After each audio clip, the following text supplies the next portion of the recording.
Yemeni প্রতিরোধ যোদ্ধারা ৯ August বন্দর নগরী মোখায় সৌদি সমর্থিত সরকারি বাহিনীর ওপর ব্যালিস্টিক ক্ষেপণাস্ত্র ও ড্রোন আক্রমণ চালিয়েছে। হামলাটিকে তারা সৌদি আরবের আগ্রাসনের জবাবের পাল্টা প্রতিক্রিয়া হিসেবে বর্ণনা করেছে। যুক্তরাষ্ট্রের সঙ্গে ইরানের যুদ্ধের কারণে হরমুজ প্রণালী কার্যত বন্ধ হয়ে আছে। তার ওপর গত সপ্তাহ থেকে ইয়েমেনের এমন লড়াই নতুন করে জোরদার হয়েছে। সব মিলিয়ে বৈশ্বিক জ্বালানি সরবরাহে আরও বিঘ্ন ঘটার আশঙ্কা বেড়েই চলেছে। ইয়েমেনি প্রতিরোধ গোষ্ঠীর সামরিক মুখপাত্র ইয়াহিয়া সারি জানান, মোখায় সেনাদের সমাবেশ এবং ইয়েমেনের ওপর সৌদিদের চলতে থাকা অন্যায্য অবরোধের জবাবেই তাদের এই সর্বশেষ আক্রমণ। প্রতিরোধ যোদ্ধাদের ঘনিষ্ঠ সংবাদ মাধ্যম জানিয়েছে, ওই ঘটনায় অন্তত ৭ জন বেসামরিক নাগরিক নিহত এবং প্রায় ৩৫ জন আহত হয়েছেন। সংবাদ মাধ্যম এএফপির তথ্য মতে ৬ আগস্ট প্রতিরোধ যোদ্ধাদের সমন্বিত হামলায় প্রায় ৬০ জন ইয়েমেনি সরকারি সৈন্য হতাহত হয়। বিদ্রোহী গোষ্ঠীটি সৌদি আরবের বিরুদ্ধে নৌ অবরোধ ঘোষণা করেছে।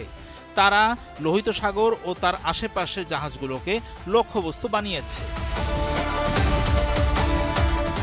সৌদি জ্বালানি মন্ত্রণালয় রোববার নিশ্চিত করেছে, দেশটির দক্ষিণাঞ্চলীয় জাজান প্রদেশে রাষ্ট্রীয় তেল কোম্পানি আরামকোর একটি স্থাপনায় আক্রমণের পর সেখানে অগ্নিকাণ্ডের ঘটনা ঘটেছে। সংবাদ মাধ্যমে দেওয়া এক বিবৃতিতে প্রতিরোধ গোষ্ঠীর মুখপাত্র মোহাম্মদ আল বুখাইতি ইয়েমেনে দখলদারিত্ব ও অবরোধ বন্ধে সৌদি আরবের কাছে দাবি জানিয়েছেন। তিনি আরও বলেন, দুর্ভাগ্যবশত সৌদি আরব অহংকারী আচরণ অব্যাহত রেখেছে এবং ইয়েমেন দখল করে রাখা ও অবরোধ বজায় রাখার বিষয়ে জেদ ধরে আছে। তাই প্রতিরোধ যোদ্ধারা আগ্রাসনের বদলে আগ্রাসন এবং অবরোধের বদলে অবরোধের সমীকরণ তৈরি করেছে। আল বুখাইতি বলেন, সাআদা ও হাজ্জাহ অঞ্চলে ইয়েমেনের আকাশসীমা লঙ্ঘনের জবাবেই সৌদি আরবের আরামকোর স্থাপনায় ওই আক্রমণ চালানো হয়েছে। প্রতিরোধ যোদ্ধারা ইয়েমেনের রাজধানী সানা সহ দেশটির পশ্চিমাঞ্চলের বেশিরভাগ এলাকা নিয়ন্ত্রণ করে। ২০১৫ সাল থেকে সৌদি আরব আন্তর্জাতিকভাবে স্বীকৃত সরকারের সমর্থনে সামরিক হস্তক্ষেপ পরিচালনা করে আসছে। ২০২২ সালের এপ্রিলে জাতিসংঘের মধ্যস্থতায় একটি অস্ত্রবিরতি কার্যকর হওয়ার পর লড়াই উল্লেখযোগ্যভাবে কমে যায়, যদিও আনুষ্ঠানিক চুক্তির মেয়াদ সেই বছরের অক্টোবরেই শেষ হয়ে গিয়েছিল।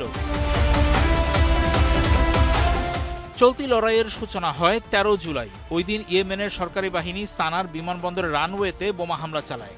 ইরানে মার্কিন ইসরায়েলি হামলায় নিহত ইরানের দীর্ঘদিনের সর্বোচ্চ নেতা আয়াতুল্লাহ আলী খামেনির দাফন থেকে ফেরত আসা প্রতিরোধ গোষ্ঠীর একটি প্রতিনিধি দলকে বহনকারী একটি ইরানি বিমানকে অবতরণে বাধা দিতেই ওই হামলা চালানো হয়েছিল।